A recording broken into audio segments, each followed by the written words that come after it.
Sir क्या कहेंगे आज जिस तरीके से फैसले आए हैं, चुनाव के नतीजे जो आए हैं, भारतीय जनता पार्टी जो है भारी मतों से जीती है, समाजवादी हारी है, तो क्या कहेंगे इस पर? मैं आपके माध्यम से सबसे पहले तो जो अखिलेश सक्सेना हनी हैं उनको मुबारकबाद देना चाहता हूँ। और प्रजातंत्र में जब दो लोग इलेक्शन लड़ते हैं तो कोई एक हारता है एक जीतता है, और उनका एमएलए बनने में मैं बधाई देता हूँ। लेकिन बहुत ज़्यादा आरोप जो लग रहे हैं समाजवादी पार्टी की तरफ से कि लाठियाँ चली हैं, लोगों को वोट नहीं देने दिया। वहीं जो भारतीय जनता पार्टी के कार्यकर्ता या नेता हैं वो कह रहे हैं उन लोगों पर लाठी चली जो फर्जी थे। नहीं, ऐसा नहीं है। मैं इस बात को कह सकता हूँ कि वोटिंग वाले दिन इस रामपुर में चारों तरफ पुलिस के ज़रिए लाठियाँ डंडे चलाए गए और वो मीडिया पे मौजूद है। और सबसे आखिरी बात यह है कि इस रामपुर के एक एडवोकेट हैं सुप्रीम कोर्ट में, वो भी यही रहने वाले हैं और यहाँ के वोटर भी हैं। वो अपने पिताजी को, जिनकी डायलिसिस चल रही है, वो लेके वोट डालने गए तो पुलिस ने उनको रोका और इतना परेशान किया कि वो बहुत झुंझलाए कि भाई ये क्या हो रहा है। फिर उन्होंने सब खबर ली, पोजीशन ली, तो पता चला कि जो बात है परेशान करने की, वोटरों को रोकने की, वो अपनी जगह है। इसीलिए उन्होंने कल माननीय उच्च न्यायालय में अपनी बात को कहने के लिए एक रिट PIL फाइल की थी। तो भी चुनाव हुआ, लगता है कि आपको बिल्कुल सही प्रक्रिया से सब कुछ ठीक हुआ है, या सुप्रीम कोर्ट पे आप चाहते हैं कि न्याय मिले? नहीं, हम ये चाहते हैं कि supreme court of India, chief justice साहब हमारे रामपुर के लिए ही नहीं एक ऐसा आदेश पारित करे कि आने वाले समय में ऐसा कोई बात ना हो जो रामपुर ने देखी, ऐसा कोई सीन किसी भी डिस्ट्रिक्ट में क्रिएट ना हो जो रामपुर ने देखा। और मैं ये मानता हूँ कि ये चुनाव रामपुर की जनता का गला घोटने वाला था। गला घोटने वाला था? जी हाँ, बिल्कुल बिल्कुल। कैसे? इसलिए कि जब सबको घरों में बंद कर दिया गया तो एक तरीके से गला ही तो घुटा। वो तो कह रहे हैं फर्जी वोटरों को बंद किया। नहीं, फर्जी आज की डेट में सारी चीज़ें और रिकॉर्ड हैं। जिस व्यक्ति के पास अपना प्रदान पत्र नहीं है वो तो अंदर नहीं जा सकता है। फर्जी कौन डाल सकता है? मैं ये पूछना चाहता हूँ आपके माध्यम से, ये जो बार बार फर्जी की बात हो रही है, हु कैन डेयर? मेरी सूरत ये है, देखिए मुझे, देखें आप, मेरा एक अपना आधार कार्ड है, तो मेरे नाम के ऊपर, मेरी सूरत के ऊपर कौन व्यक्ति डाल सकता है? ये सब झूठ बात है, गलत बात है। जब से हमारी ये मशीन्स आई हैं और जब से इलेक्शन कमीशन ने रिफॉर्म किया है, आज तो जो वोटर लिस्ट है उसमें ही फोटो बना हुआ है हमारा, हमारे पहचान पत्र में फोटो है। हम जब जाते हैं वोट डालने तो वो जो पोलिंग ऑफिसर है वो हमारे फोटो को उस फोटो से मिलाता है जो कि उसमें जो वोटर लिस्ट के अंदर है। अच्छा, हमसे पूछता है कि लाइए दिखाइए आपके पास क्या है, आधार कार्ड है? हम कहते हैं ये है। उसको वो हमारे फोटो को देखता है, तो 3 बार वेरिफिकेशन हो रहा है। मैं पूछना चाहता हूँ उन लोगों से जो ये कह रहे हैं कि फर्जी वोटों को रोका, वो रास्ता मुझे बताए कि फर्जी वोट कैसे डाल सकता है आदमी जब 3 बार उसके फोटो की जांच हो रही है। लास्ट सवाल है, बिल्कुल आपने इतने सालों से मतलब चुनाव देखे होंगे रामपुर, कितने चुनाव आपके सामने जा चुके होंगे? जी। एक तरफ जो है समाजवादी पार्टी आरोप लगा रही है कि बिल्कुल फेयर चुनाव नहीं हुआ जी, और दूसरी तरफ भारतीय जनता पार्टी कह रही है कि इससे फेयर चुनाव कभी हुआ ही नहीं क्योंकि रामपुर में। जी, देखिए वो आपको क्या लगता है? नहीं, वो तो जीत गए। हाँ, उनको हक है वो अपनी बात को कहने का। आपको क्या लगता है? मुझे ऐसा लगता है कि भाजपा जो क्लेम कर रही है उसमें सत्यता नहीं है।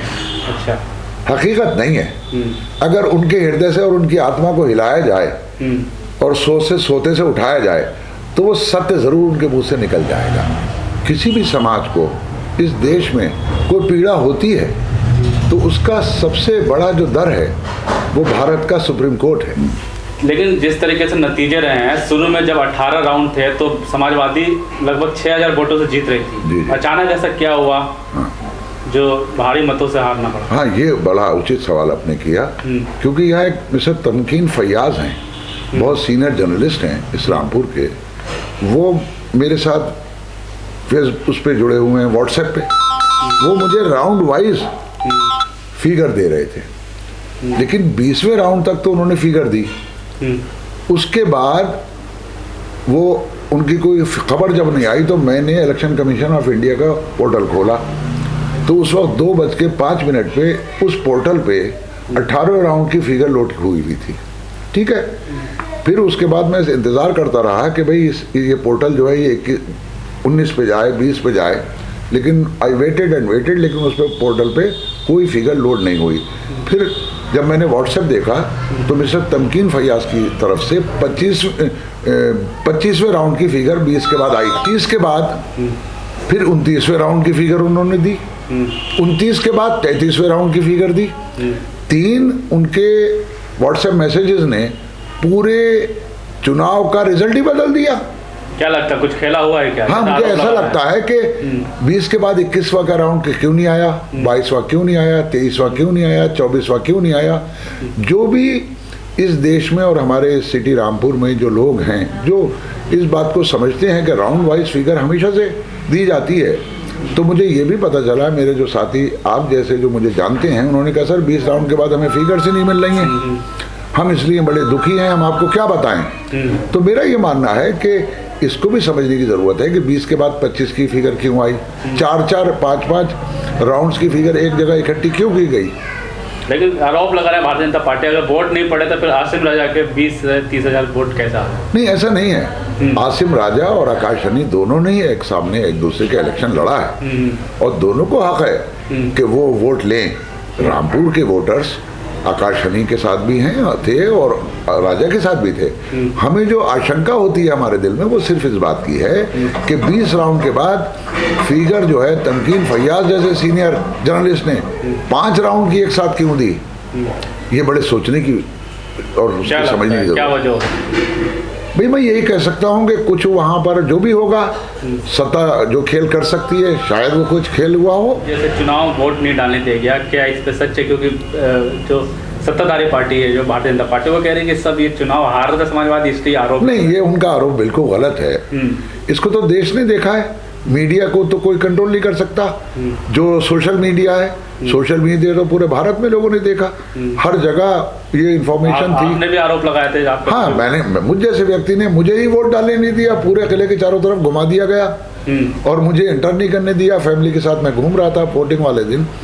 देन पुलिस फोर्स को ये लगा होगा कि ये अन्याय हम कर दिया हमने खान साहब के साथ, तो फिर उनके सीओ साहब आए, वो मुझे ले गए, मेरी फैमिली को ले गए। मैंने जब वोट डाला 10 मिनट रह गए थे 6 बजने में, जब मैंने अपनी फैमिली के साथ वोट डाला था। क्या कहेंगे पूरे चुनाव के बारे में, आप क्या कहेंगे लास्ट? मेरा ये कहना है कि ये चुनाव जिस तरीके से होना चाहिए, जो कॉन्स्टिट्यूशन में लिखा है और जो हमारे इलेक्शन कमीशन ऑफ इंडिया के डायरेक्टिव्स हैं, उससे बिल्कुल हटके था। क्योंकि हम कहते हैं free and fair election. Free means Azad, fair माने बगैर भय के। जब कोई वोटर घर से निकलेगा ही नहीं और निकलने नहीं दिया जाएगा, तो ये फ्री एंड फेयर की जो परिभाषा है इसको दोबारा रीडिफाइन करने की शायद ज़रूरत है, मैं ऐसा मानता हूँ।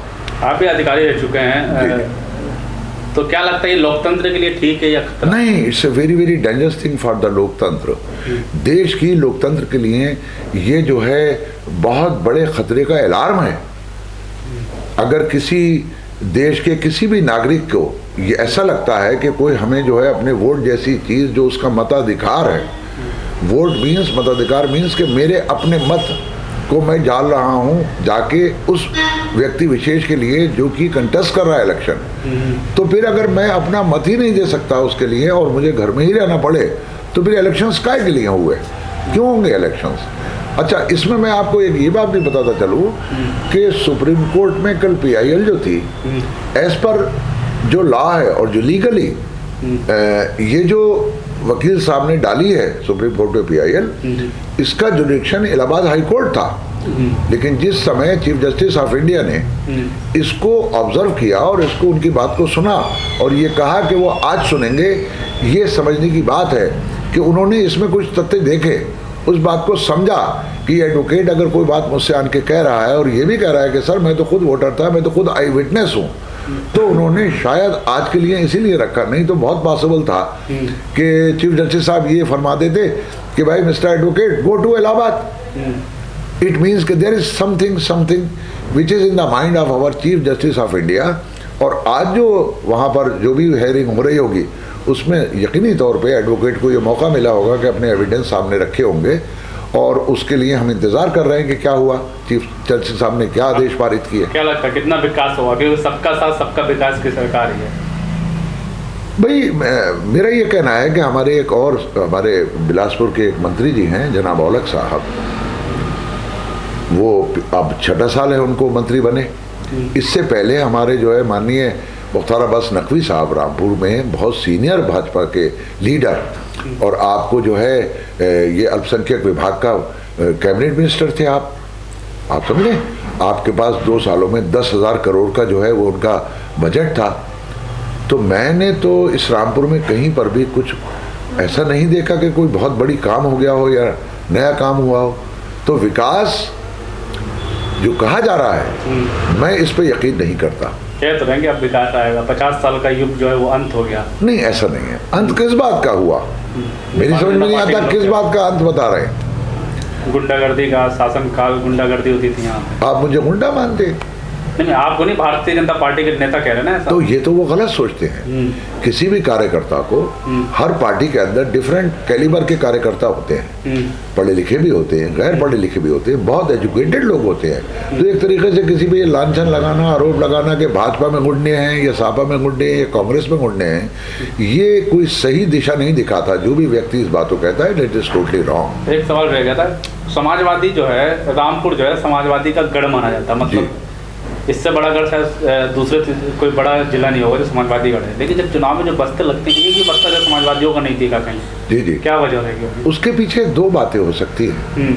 एक तो ये कि जो ये भय का वातावरण क्रिएट हुआ और समाजवादी से बहुत से लोग डर की वजह से, भय की वजह से पार्टी को छोड़ गए, जैसे आप देख रहे हैं। ठीक, उनकी जगह पुर जिनसे की गई वो इतने स्ट्रांग नहीं थे, नंबर 1। नंबर 2, जो ये बस्ते नहीं लगे और जहां लगे थे उसको बहुत कुछ देर के बाद हटा दिया गया। पूरे रामपुर के अंदर सिवाय भाजपा के बस्ते के कोई नहीं दिखा। एक सवाल थोड़ा अलग सा है, क्योंकि मैं अभी बात करके आ रहा हूँ चुनाव में। एक वाक्य चला था रामपुर के पठान। जी जी, कुछ पठानों से बात की, बोले अब रामपुर के पठान जो है भाजपा के हो गए। जी जी जी, समाजवादियों में पठान जो था कुछ कर नहीं पा रहा था, गरीब ज्यादा, अब जाके शायद कुछ काम नहीं। देखिए, इस तरीके से बात, ये जिस किसी ने भी ये बात कही वो मीन मेंटेलिटी की बात है। पठान है या कोई अंसारी है या कोई सैफी है, इससे इस बात का क्या ताल्लुक, क्या ताल्लुक है? आप समझते हैं कोई इसका ताल्लुक है? वोट पठान डाले जब और अंसारी डाले जब और सैफी डाले जब बराबर है। कोई ये तो है नहीं कि पठान के कोई 4 वोट काउंट हो जाएंगे, अंसारी का आधा वोट काउंट हो जाएगा, सैफी का 2.25 हो जाएगा। It is nonsense. जो भी कह रहा है ये गलत है, मैं इसको नहीं मानता हूँ।